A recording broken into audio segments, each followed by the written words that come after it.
I was born and raised in an Adventist home, and as I was a little girl, my mom would come and tuck my sister and I into bed, and she would read to us out of the blue books, the Bible story books, and every night we would be read to. And then as we grew up, she would start moving from those books to things like The Desire of Ages, The Great Controversy, and aside from worship with the family, that's what she would do with us. And then she would start encouraging us to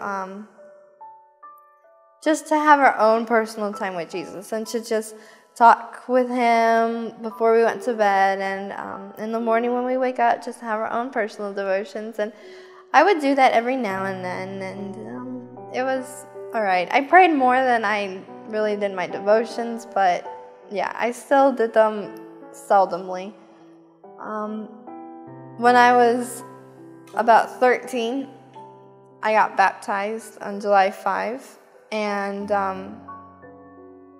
I really wasn't ready for it. I felt rushed into getting baptized. My aunt was getting baptized, and she was like, hey, what if Sarah and Kelsey would like to get baptized with me? So we quickly just rushed through the whole things. I don't even remember going over anything before we got baptized. And so we got baptized, and I was like, oh, yay, okay, it's all fun and stuff like that. But I really didn't feel anything. Nothing really changed. I never got closer to God or anything, and it was just normal. I would put on a face I was all holier than thou, Christian, I love Jesus type of deal, but I was really just like anybody else.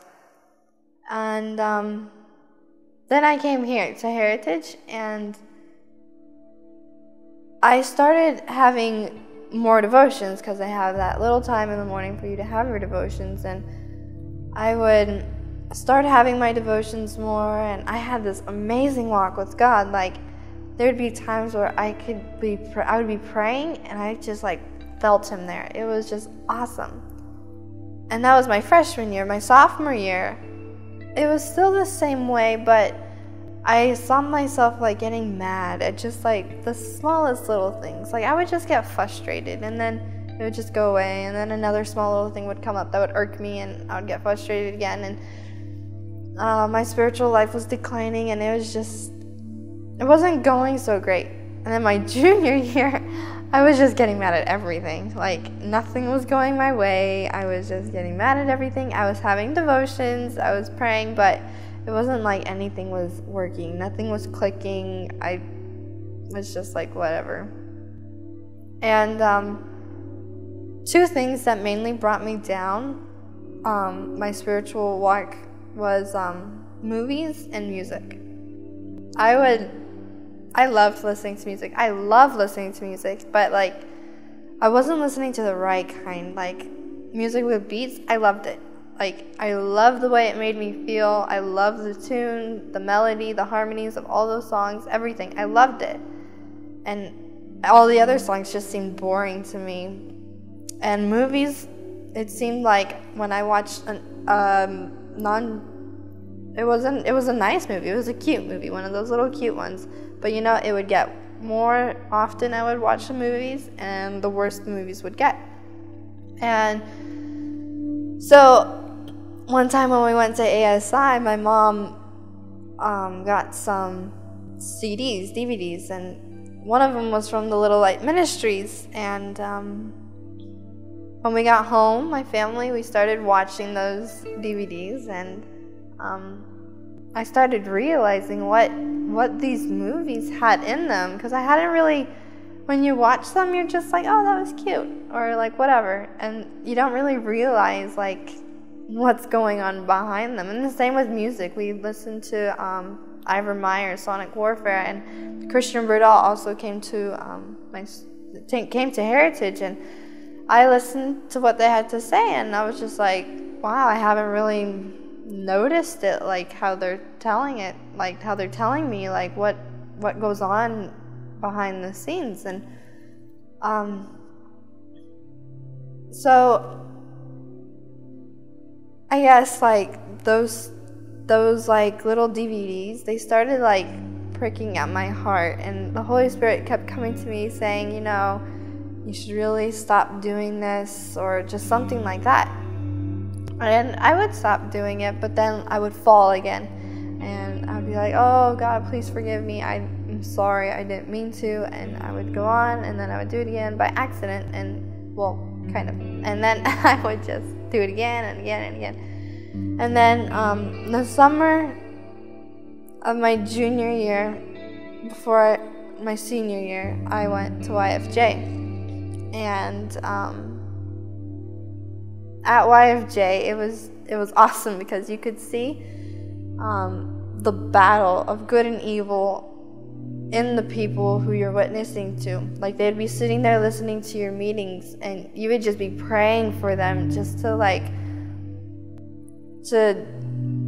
accept Jesus. And you know, the Holy Spirit was working on their hearts, but it wasn't just working on their hearts, but on the participants as well. Like a couple weeks, like about 2 weeks into YFJ, I was like, I should really get rebaptized. And I'm like, no, I'm not gonna do that, because that means I have to go in front of everybody and go in water, and yeah, no, not good.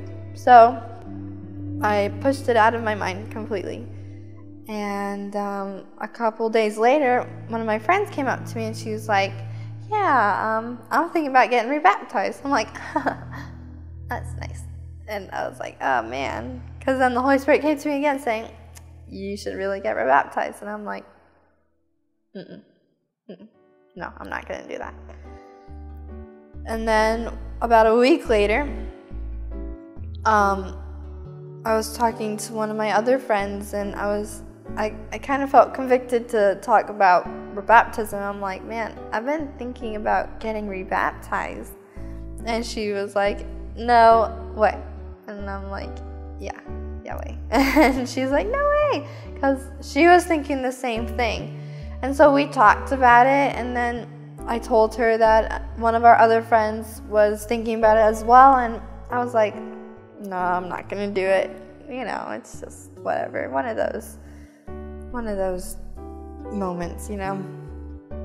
And then about a week later, we were having worship with one of our Bible workers, and he finished his worship, and he was like, okay, this morning I woke up and God was just impressing on my mind to do this one thing. And I'm like, no, God, no, that's not even in what I was going to do. It doesn't even fit with the topic that I spoke about. And he was like, I'm not gonna do it. But he's like, the Holy Spirit just kept pushing and finally I'm like, okay, I'll do it. So what he said was like, he gave an altar call for baptism. And I was sitting in my chair, and I'm like, oh, that's me. But I didn't want to go. But then I was like, I should go. But then I didn't want to go. But I got up, and both my friends got up, and a lot of other kids got up as well. And we were all baptized a couple of days later. And it's awesome to me how God never stops working on you. Like, even if you think you've gone too far, God will send the Holy Spirit to come to you.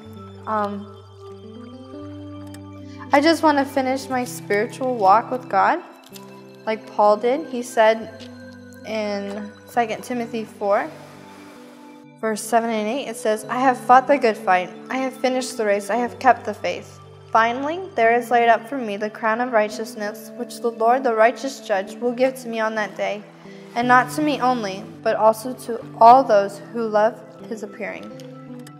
And in Hebrews